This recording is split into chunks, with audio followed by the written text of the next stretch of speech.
Polisi sebenarnya tahu siapa pembunuh Brigadir J, tapi realita.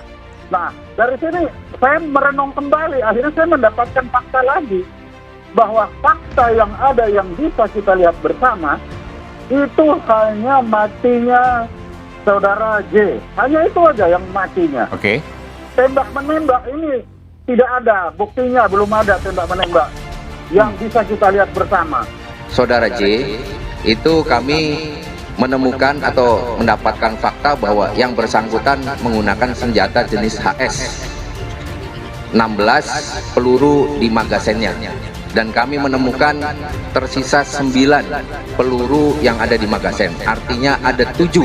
Apa yang disampaikan itu kan hanya cerita yang disampaikan oleh polisi saat ini, sampai hari ini. Yang fakta yang kita lihat, bisa lihat bersama, itu adalah matinya saudara J. Itu fakta. Kita mencoba meningkatkan fakta ini tembak-menembak. Saya mencoba fakta ini tembak-menembak. Karena tidak mungkin orang mati, tidak ada yang membunuh. Oke, saya ikuti dulu logika berpikir dari Polres ini. Tembak-menembak, oke, tembak-menembak. Tapi tembak-menembak belum selesai, sudah muncul pelecehan seksual. Lalu ini yang mana ini sebenarnya nih masalah ini? Karena begitu banyaknya, kalau istilah Kapolri, berita-berita liar itu, kemudian bangunan cerita yang disampaikan, dengan apa yang juga orang lain sampaikan, ya saya menyampaikan pesan moral, jangan sampai orang yang meninggal difitnah. Cover up kalau istilah hebatnya. Jadi pembohongan kalau istilah polisi. Sekali berbohong akan terjadi pembohongan-pembohongan selanjutnya untuk menentukan pembohongan, kan itu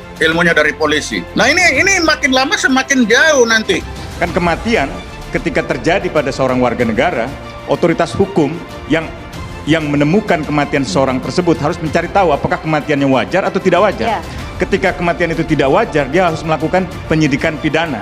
Nah, proses penyidikan pidana itu yang dalam kasus ini saya kira banyak yang terputus. Nah sekarang ini mau apa ini? Kalau kita berbicara otopsi, maka otopsi itu adalah korban. Otopsi korban ada peluru ya, korban penembakan. Kita bicara penembakan, tapi sampai hari ini belum ada itu tersangka. Siapa tersangka? Belum ada. Malah lebih cenderung ke pelecehan seksual. Lalu kemarin bergerak lagi dari penembakan dengan pistol Glock. Sebenarnya kalau saya yakin polisi ini sudah tahu siapa pembunuhnya. Pasti saya yakin tahu. Dari mana? Polisi sudah tahu bahwa di situ ada pistol Glock.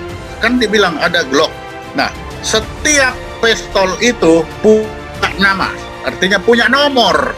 Dari nomor pistol itu akan tahu siapa pemegang pistol itu. Pasti polisi sudah tahu itu. Polisi sebenarnya sudah tahu pelaku pembunuh Brigadir Joshua. Pasalnya, kasus itu sejatinya cukup mudah untuk diusut. Untuk diketahui, Brigadir Joshua tewas di rumah dinas mantan Kadif Propam Irjen Pol Verdi Sambo. Polisi menyebut Brigadir Joshua tewas dalam baku tembak dengan Baradae yang dipicu pelecehan seksual terhadap istri Verdi Sambo. Demikian pandangan mantan Kepala Badan Intelijen Strategis TNI, Soleman B. Panto, dalam video diunggah di kanal YouTube Kori Official pada Rabu 20 Juli 2022. Alasannya adalah karena segala hal yang berhubungan dengan kasus kematian Brigadir Joshua itu sudah jelas. Polisi pun juga sudah bisa dengan sangat mudah mendapatkan informasi dan keterangan dari pihak-pihak yang bersangkutan. Kalau memang sudah tahu pelaku pembunuhan, kenapa polisi masih belum juga mengungkapkannya ke publik? Akan tetapi, Soleman mengingatkan bahwa kasus kematian Brigadir Joshua itu sudah menjadi sorotan publik. Menurutnya, yang diinginkan publik saat ini adalah keterbukaan dan profesionalisme Polri dalam mengusut kasus itu. Salah satunya adalah mengumumkan pelaku pembunuhan Brigadir Joshua secara terbuka. Bagi Soleman, siapapun pelakunya sama sekali tidak akan merugikan Polri secara kelembagaan, meski jika nantinya pelaku pembunuhan itu adalah anggota Polri sekalipun. Ia meyakini publik sampai saat ini masih mempercayai Polri sebagai salah satu lembaga penegak hukum. Karena itu, sambungnya sejatinya sangat tidak perlu Polri berlama-lama menghitung-hitung.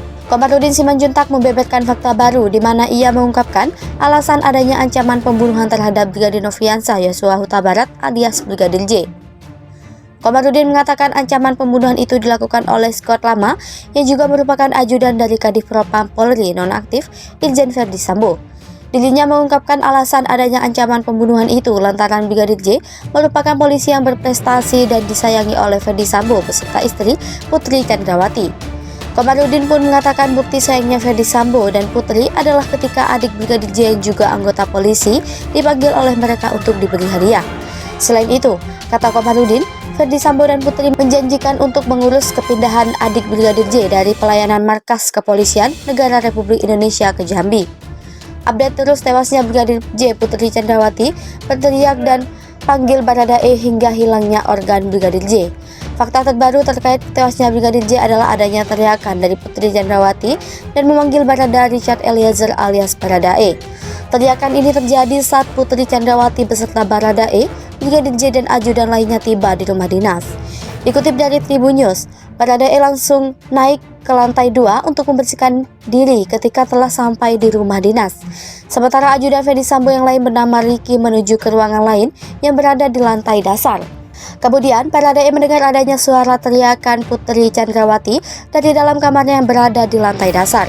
Kuasa hukum Brigadir J, Komarudin Simanjuntak, mengatakan penghentian laporan itu karena kliennya telah meninggal.